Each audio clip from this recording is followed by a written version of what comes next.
Hello guys. So ngayon guys, subukan natin yung gulong ko na na 285 65 R18.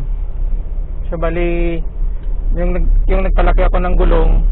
So medyo pumigat konti yung niya, yung kanyang gulong kasi malaki nga.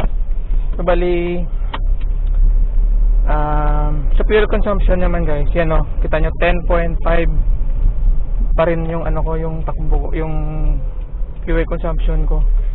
So kasi naka-remap to, so hindi siya masyadong nabibigatan sa gulong kasi nga naka-remap.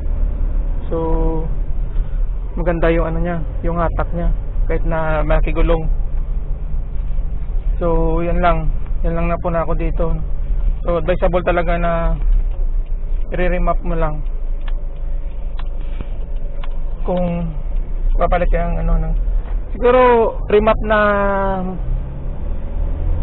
moderate remap lang, yung baga yung hindi siya masyadong aggressive kasi masisira rin yung manual clutch mo kung yan nga.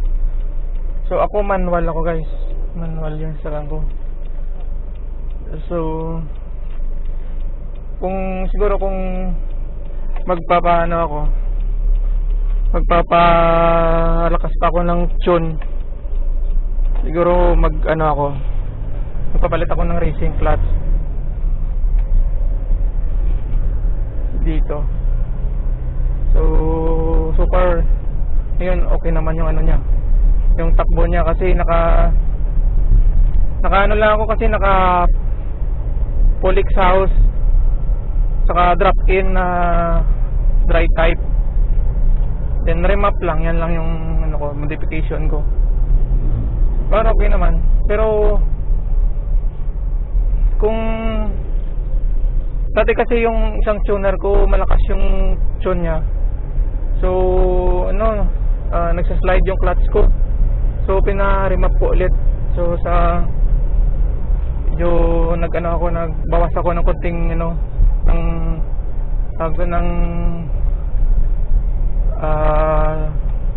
tune, so para at least hindi masisira yung clutch ko.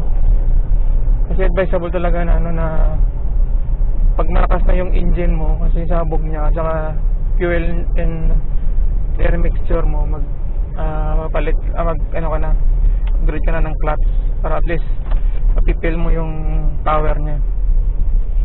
Yanin mo naman yung malakas nga yung engine mo, stuck pa yung clutch mo, so yun, hindi mo rin compensate yung yung power ng engine na ibibigay sa'yo. So yun lang.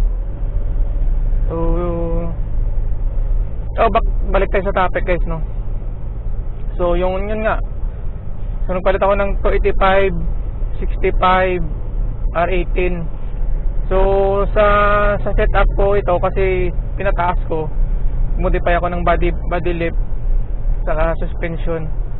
Yung sa likod ko is naka 2 inches ride max na suspension. Sa harap ko nag spacer na ako.